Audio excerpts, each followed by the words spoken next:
Good morning. Welcome to Friday Morning Dharma. Um, the first day after the autumn equinox. Yeah, an especially noteworthy date for me as a meditator. I think everybody knows that um, the equinox, whether it's the spring or autumn equinox, represents the day on which we have an equal amount of light and darkness each day. And then from this point forward, the nights will become longer. We'll have more darkness and less daylight each day, with the shortest day, of course, being on the winter solstice. And, this is the time. I don't pretend to be sort of like a solstice, equinox, cross quarter, pagan calendar expert. Um, but I do know my experience, and it seems like the natural world starts to go into hibernation with the onset of autumn, of the equinox, of the shorter days and longer nights. And I think it's an invitation for us as well, us meditators, to go inward and maybe deepen our meditation practice. Um, I always before I was a meditator, I disliked the coming of shorter days and longer nights. Now I welcome them. I really look forward to them because for me, it's an invitation to deepen my meditation practice, to go inward more often. And I would invite you to consider doing the same. Maybe the autumn equinox is an invitation for you to deepen your practice, whatever that looks like for you. Um, if you're meditating twice a day, maybe it's an invitation for you to meditate 3 times a day. If you're meditating 4 times a day, maybe start meditating every day. If you already meditate every day, maybe you add a little bit of time to each meditation session. It looks different for each of us, of course. Um, and if there's one thing that I have learned in my time practicing Dharma and meditating in particular, if there's one thing I've learned, it is that there is no one size fits all formula. Yeah. Either with regard to the practice of Dharma or meditation. And if somebody said, well, I want you to offer a one size fits all principle that we can apply. If I was forced to do that, it would be this: consistency is really important in terms of training the mind, especially with meditation. Um, I would say meditating more frequently, like, again, whether that's 4 times a day, 4 times a week instead of 2 times a week, or every day as opposed to 4 days a week, um, twice a day as opposed to one. The more consistent we can make our practice, the more often and consistent we can go for refuge to our meditation practice, the better. Um, that's as opposed to saying, you know, what, 20 hours a week meditating is better than 15 hours a week. I wouldn't subscribe to that necessarily. It would be just consistently, like drop by drop, consistently, the bucket becomes full. If I had to offer a principle for meditation practice that we can aspire to in terms of the form of our meditation practice, that's probably what it would be. So, but the upshot is just the upshot of my invitation to you is to use the opportunity of these shorter days to go for refuge more often into your meditation practice. Use the opportunity. It's a really special time of the year to do this. So, having said that, why don't we do some meditation? Please settle into a comfortable meditation posture.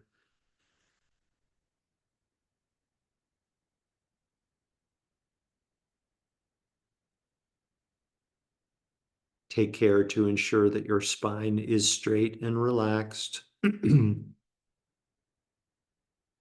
A straight spine facilitates unrestricted flow of our internal energy winds, sometimes called prana, sometimes called chi.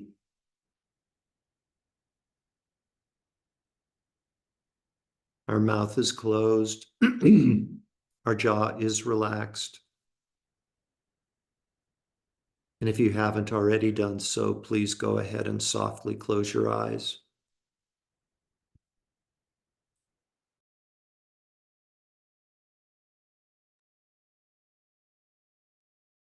And when you're ready, please gently transition into meditation on the inner body. Become the silent observer of sensations that may start in your hands and your feet in the form of a tingling, perhaps a lightness, perhaps a heaviness, perhaps a pulsation. No analysis is necessary. No interpretation is necessary. Just be the silent observer and allow a more awakened state of awareness to emerge.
As always, to inspire your meditation, please feel free to bring to mind the image of a mountain, balanced, grounded, and stable.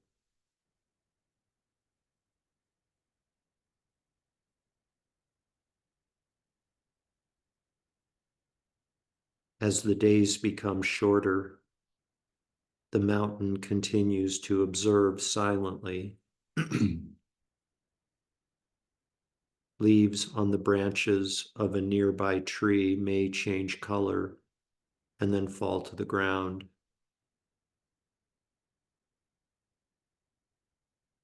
There may be less activity by animals in the vicinity of the mountain. The shadows may be longer. The mountain simply observes silently. No praise, no blame, no hope, no fear, no expectation.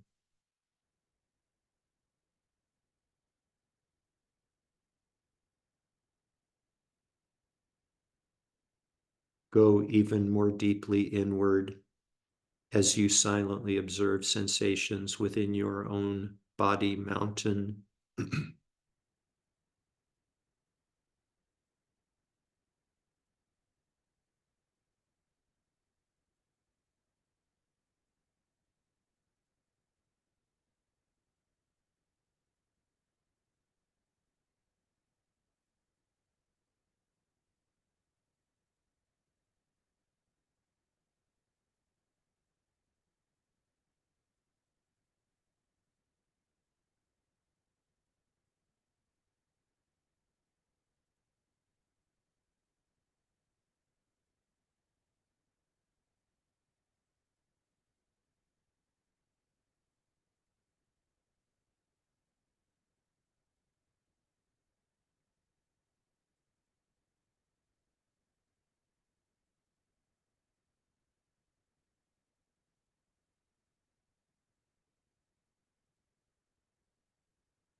Please gently redirect your awareness. Become aware again of your physical body and allow your breathing to become less shallow. And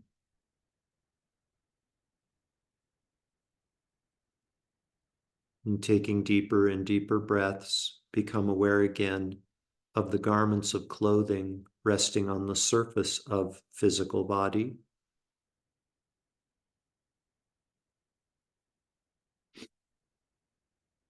Become aware again of your surroundings inside the room that you're occupying.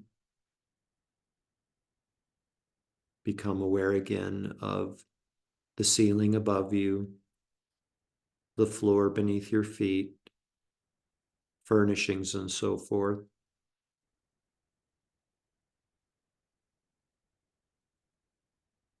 Allow your awareness to extend outside of the room that you're occupying.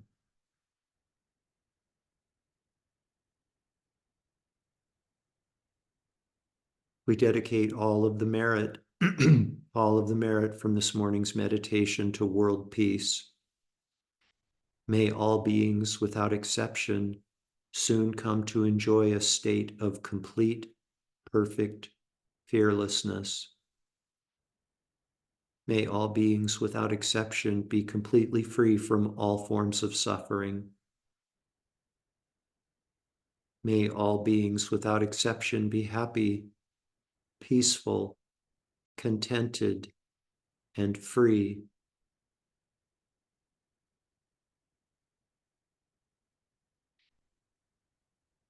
Completely fill up your belly and lungs with air, and when you're ready, you can open your eyes and bring your meditation to an end.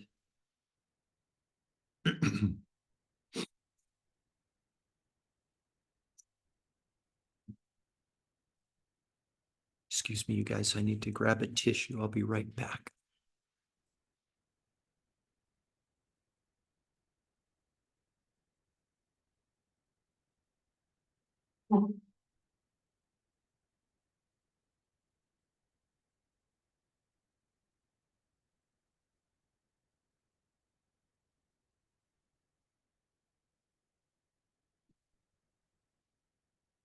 Okay, here it is. I mentioned on Friday that we would talk about the homework assignment that I offered a few weeks ago. What was the homework assignment again? You may be wondering.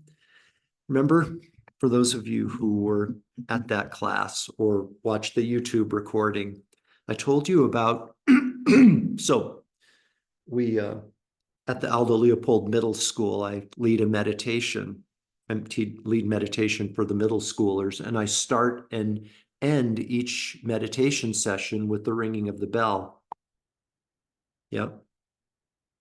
And somebody said to me that you can tell the degree to which a person is enlightened by how they ring the bell.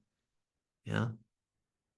You can tell the extent to which someone is awakened by the way in which they ring the bell. And our homework assignment was, is that true?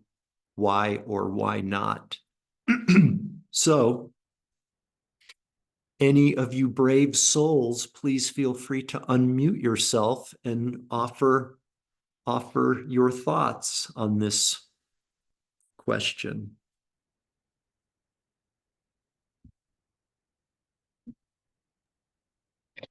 All right, Jeff, I'm going to be brave. Good, Marilee, go for it. At least I'm going to make a guess. Yeah. I think it's the bell ringing would be like anything else that, to the degree that we are conscious and aware and present in each moment. I mean, because you can just like do anything. You can ring a bell or honk a horn or do whatever you're going to do. But if you do it with mindfulness and thoughtfulness, then it it would seem that um, maybe you're more conscious. So that's my guess. Excellent. Thank you, Marilee. That is that is an answer. It is not an incorrect answer. It's not the answer that I had in mind. And there, and as with all things, it's all arising out of emptiness or dissolving into emptiness. So at some level, there isn't really any right or wrong answer. Yeah, it's kind of I won't say trick question, but kind of a misdirection question. Anybody else want to take a shot at it before I offer another answer to it? tell you what strikes me, Jeff, is it's not about the person who's ringing the bell. It's about the person who's hearing the bell. Yeah. Yeah. And that we're only able to perceive to whatever we are within. So Yeah. it could be a very conscious person or an unconscious person ringing the bell. Wouldn't make any difference. It's how I'm receiving it and what's my level of reception of that sound. So Yeah. that's how it strikes me. Yep. That's how it strikes you, no pun intended. That's kind of, I think, for me, I think that's the big takeaway from the question is it's not the person ringing the bell, it's the person perceiving, it's how I perceive the person ringing the bell. I create awakened bell ringer with my mind, or I create ordinary bell ringer with my mind. I heard a really cute story for the first time. I don't think I've shared it with you on our Monday Friday class. The story goes, there's an old timer standing outside of the entrance to his village, and a migrator, a pilgrim, comes through, and the migrator says to the old guy, he says, "I'm thinking about moving to this village. What are the people like here?" And the old timer says, "Well, what are the people like at the village you came from?" He said, "Oh, they're horrible. They're horrible. They're really a bad group of people." And the old timer says, "Yeah, they're kind of like that here too." And then a little bit later, another migrator comes through the same entrance, same old timer, and says, what are the people like in this village?" And the old timer says, "What are the people like in the village you are coming from?" He says, "Oh, they're wonderful. There's a beautiful collection of people." And the old timer says, "Yeah, they're kind of like that here too."